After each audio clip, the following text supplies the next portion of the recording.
നമ്മൾ ഇതുവരെ കണ്ടതിലെ ഒരു യങ്സ്റ്റർ ആ മണ്ഡലത്തിലേക്കാണ് നമ്മൾ പോകുന്നത്. ഒരുപാട് ചരിത്രമൊന്നും അങ്ങനെ പറയാനില്ല. ലോക്സഭാ തെരഞ്ഞെടുപ്പിൽ കാര്യമായി അങ്ങനെ പറയാൻ കഴിയാത്ത ചരിത്രം ഇല്ല എന്ന് പറഞ്ഞതിന്റെ കാരണം 2009 വയനാട് മണ്ഡലം നിലവിൽ വരുന്നത് തന്നെ. വയനാട്, കോഴിക്കോട്, മലപ്പുറം 3 ജില്ലകളിലെ വിവിധ നിയമസഭാ മണ്ഡലങ്ങൾ ചേർന്ന വയനാട് ലോക്സഭാ മണ്ഡലം. 2024 സ്ഥാനാർത്ഥികൾ ആരൊക്കെയാണ് എന്ന് നോക്കാം. വയനാട്ടിൽ NDAക്ക് ഇതുവരെ സ്ഥാനാർത്ഥി ആയിട്ടില്ല. 2 സ്ഥാനാർത്ഥികൾ മാത്രമാണ് ഇക്കുറി കളത്തിലിറങ്ങിയിരിക്കുന്നത്. റിപ്പബ്ലിക്കൻ പാർട്ടിയുടെ ഒരു സ്ഥാനാർത്ഥിയെയും അവർ പ്രഖ്യാപിച്ചതായി കാണുന്നു. അപ്പോൾ 2 സ്ഥാനാർത്ഥികളാണ് ഇക്കുറി മുന്നണികളുടെ മത്സര രംഗത്തുള്ളത്. അതുകൊണ്ട് അവരുടെ 2 പേരുടെയും പേരുകളാണ് നമ്മൾ ഉൾപ്പെടുത്തിയിരിക്കുന്നത്. So welcome Rahul Gandhi and Annie Raja to the floor.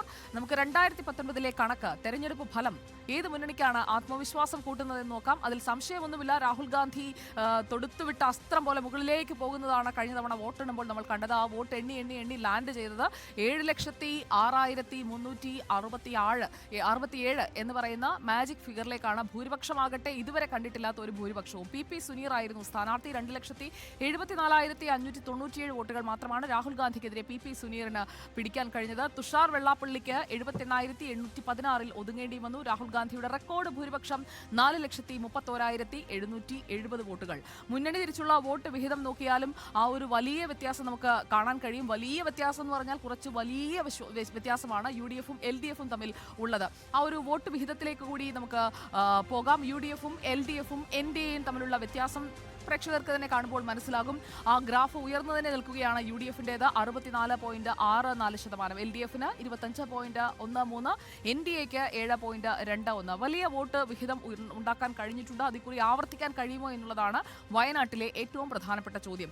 2021 നിയമസഭാ തെരഞ്ഞെടുപ്പിൽ രാഹുൽ ഗാന്ധി നേടിയ ഈ മൃഗീയ ഭൂരിപക്ഷം നിലനിർത്താൻ ഏതൊക്കെ മണ്ഡലങ്ങളിൽ UDFിന് കഴിഞ്ഞു? അതുകൂടി നമുക്ക് നോക്കാം.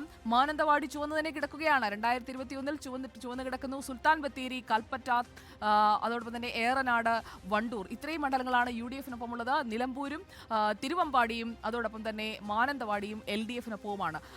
പൂർണ്ണമായും UDFിന് ഒരു അഡ്വാൻറ്റേജ് അവിടെ നിൽക്കുന്നുണ്ട്. സിറ്റിംഗ് MP രാഹുൽ ഗാന്ധിക്ക് അധികം ഭയപ്പെടേണ്ടതില്ല എന്നതാണ് നിലവിലെ സിറ്റുവേഷൻ എന്ന് പറയുമ്പോഴും ആനിരാജ് അവിടെ നിൽക്കുന്നു.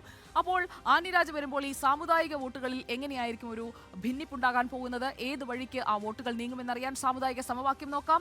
ഹിന്ദു വിഭാഗം 45%, ക്രിസ്ത്യൻ 13.7%, മുസ്ലിം 41%, മറ്റുള്ളവർ 0.30%. ഈ മണ്ഡലത്തിൽ ഹിന്ദു മുസ്ലിം വോട്ടുകൾ ഏറെക്കുറെ ഒരേ രീതിയിൽ 40%-ന് മുകളിൽ നിൽക്കുന്ന ഒരു സാഹചര്യമുണ്ട്. അത് ആരെ തുണയ്ക്കുമെന്നുള്ളതാണ് ഏറ്റവും പ്രധാനപ്പെട്ട കാര്യം. രാഹുൽ ഗാന്ധിക്ക് കഴിഞ്ഞ തവണ നേടിയ ഭൂരിപക്ഷത്തിന്റെ അത്രയും എത്താൻ കഴിയില്ല എന്ന് ഇതിനകം തന്നെ വിലയിരുത്തലുകൾ വന്നു കഴിഞ്ഞിരിക്കുകയാണ്. ആനി രാജ എന്ന എതിർ സ്ഥാനാർത്ഥി കൂടി എത്തുമ്പോൾ എങ്ങനെയായിരിക്കും മാഡം വയനാടിന്റെ ഒരു പോൾ പിക്ചർ? ആനി രാജ ഒരു ശക്തയായ എതിരാളി എന്ന രൂപത്തിൽ കാണാൻ കഴിയില്ല എന്ന് തോന്നുന്നു. രാഹുൽ ഗാന്ധിക്ക് ഈ പറഞ്ഞ പോലെ കഴിഞ്ഞ തവണത്തെ വലിയ ഭൂരിപക്ഷം എന്തായാലും കിട്ടില്ല. മണ്ഡലത്തിൽ എപ്പോഴും എത്താത്ത MP എന്നൊരു പരാതി അവിടെ നിൽക്കുന്നുണ്ട്. അതിലപ്പുറം സംസ്ഥാന സർക്കാരുമായി ബന്ധപ്പെട്ട വിമർശനങ്ങൾ, വിവാദങ്ങൾ, അതായത് വന്യജീവി ആക്രമണം. നമ്മൾ ഇടുക്കിയുമായി ബന്ധപ്പെട്ട് പറഞ്ഞ പോലെ തന്നെ വയനാട്ടിൽ ഏറ്റവും പ്രധാനപ്പെട്ട വിഷയം അതാണല്ലോ, വന്യജീവി ആക്രമണം. അതിൽ വനമന്ത്രി എവിടെയായിരുന്നു എന്നുള്ള ചോദ്യം, അവിടുത്തെ ജനങ്ങൾ തെരുവിലിറങ്ങി പ്രതിഷേധിച്ചൊക്കെ നമ്മൾ കണ്ടാണ്. ആ ആക്രമണം എങ്ങനെയായിരുന്നു എന്നുള്ള കാര്യം, ജനജീവിതം എല്ലാ തരത്തിലും സ്തംഭിച്ചൊരു സാഹചര്യം.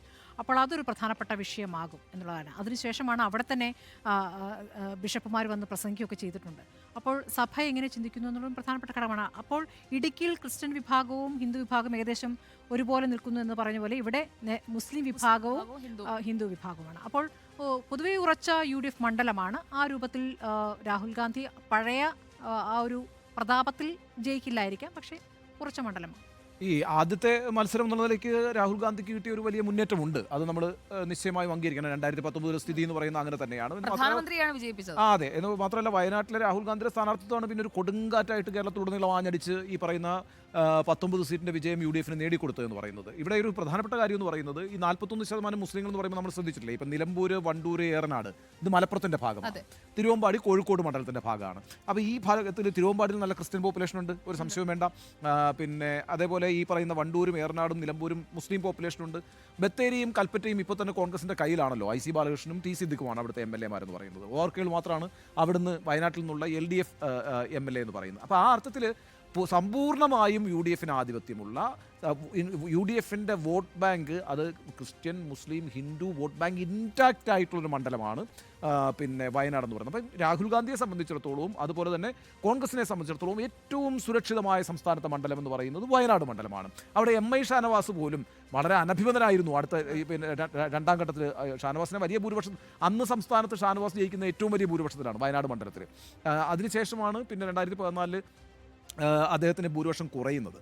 2019 വരുമ്പോൾ വയനാട്ടിൽ വലിയ ഭൂരിപക്ഷം നോക്കിക്കേ.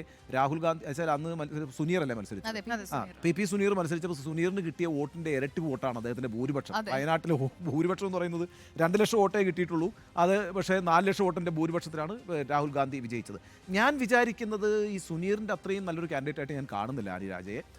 ഒരുപക്ഷെ പിന്നെ വോട്ട് കൂടുതൽ പിടിക്കുമായിരിക്കും. കാരണം ഞാൻ നേരത്തെ പറഞ്ഞ കണക്ക് ഈ ആദ്യമായിട്ട് രാഹുൽ ഗാന്ധിയെ കണ്ടതിൻ്റെ ഒരു ആവേശം, പിന്നെ നേരത്തെ സുജയ പറഞ്ഞ കണക്ക് പ്രധാനമന്ത്രി സ്ഥാനാർത്ഥിയെ വിജയിപ്പിക്കുന്നു എന്നുള്ളതിൻ്റെ ഒരു തോന്നൽ, ഇതെല്ലാം കൂടെ വർക്ക് ചെയ്തിട്ട് ഈ പറയുന്ന വലിയൊരു ഭൂരിപക്ഷം 40% ഭൂരിപക്ഷം. കഴിഞ്ഞ തവണ വേറൊരു കാര്യം കൂടിയുണ്ട്. അതായത് രാഹുൽ ഗാന്ധി വന്ന് നിൽക്കുമ്പോൾ രാഹുൽ ഗാന്ധിക്ക് സ്വയം തോന്നേണ്ട ഇത്ര ഭൂരിപക്ഷം പിടിക്കണമെന്ന ആഗ്രഹത്തെക്കാൾ രാഹുൽ ഗാന്ധിയെ രാജ്യത്തെ റെക്കോർഡ് ഭൂരിപക്ഷത്തിൽ വിജയിപ്പിക്കണം എന്നുള്ളത് ഒരു പ്രസ്റ്റീജ് ഇഷ്യൂവായി ലീഗും കോൺഗ്രസും എടുത്തു. അബ്സല്യൂട്ട്ലി. പ്രത്യേകിച്ച് ലീഗ് എടുത്തിരുന്നു. അതുകൊണ്ട് കാരണം ഞങ്ങളുടെ കോൺസ്റ്റിറ്റ്യുവൻസി ആണ് എന്നുള്ളത് ലീഗിനറിയാം. ലീഗിൻ്റെ ആധിപത്യത്തിലുള്ള കോൺസ്റ്റിറ്റ്യുവൻസിയാണ്. അപ്പോൾ അതുകൊണ്ട് സ്വാഭാവികമായിട്ട് രാഹുൽ ഗാന്ധിയെ മത്സരിപ്പിച്ച് വലിയ രീതിയിൽ വിജയിപ്പിക്കുക എന്നുള്ളത് ലീഗിൻ്റെ ഒരു പ്രസ്റ്റീജിയസ് ഇഷ്യൂ ആയിരുന്നു. അത് തന്നെ അവരങ്ങനെ പ്രവർത്തിക്കുകയും ചെയ്തു. അപ്പോൾ ആ അർത്ഥത്തിൽ പിന്നെ എൻ്റെ ഒരു ആശങ്ക ഇത്രയേ ഉള്ളൂ. എന്തായാലും ആനി രാജ തോറ്റു പോകുന്ന കാര്യത്തിനകത്ത് ഒരു സംശയവും ആർക്കുമില്ല. അത് രാഹുൽ ഗാന്ധി ആ ഇലക്ഷൻ റിസൾട്ട് ഫോർഗോൺ കൺക്ലൂഷൻ തന്നെ നമുക്ക് പറയാം. ഈ പറയുന്ന ഭൂരിപക്ഷത്തിൽ എത്ര ഏറ്റക്കുറക്കങ്ങൾ കൊണ്ടുവരാൻ കഴിയുമെന്നുള്ളത് മാത്രമാണ്. സുനീർ ഒരു മെച്ചപ്പെട്ട സ്ഥാനാർത്ഥിയായിരുന്നു. അവിടെ ആനി രാജ എത്രത്തോളം പരിചിതയാണെന്നൊക്കെയുള്ള പ്രശ്നങ്ങളുണ്ട്. മൂന്നാമൻ വന്നിട്ടുമില്ല. അപ്പോൾ ആ അർത്ഥത്തിൽ പിന്നെ ഈ പറയുന്ന രാഹുൽ ഗാന്ധി നിസാരമായി ജയിച്ചു വരുന്ന ഒരു മണ്ഡലം മാത്രമാണത്. അതിൽ എത്ര ഭൂരിപക്ഷം എന്നുള്ളത് മാത്രമേ ഇനി അറിയാനുള്ളൂ. അപ്പോൾ ആനി രാജയ്ക്ക് വിജയ സാധ്യതകൾ നിലവിലെ സാഹചര്യത്തിൽ വളരെ കുറവാണ് വയനാട് മണ്ഡലത്തിൽ എന്നുള്ളതാണ് ഒരു കൺക്ലൂഷൻ. പക്ഷേ സ്ഥിതിഗതികൾ മാറി മറിയാം. NDAയുടെ സ്ഥാനാർത്ഥി ഇതുവരെ ആയിട്ടുമില്ല.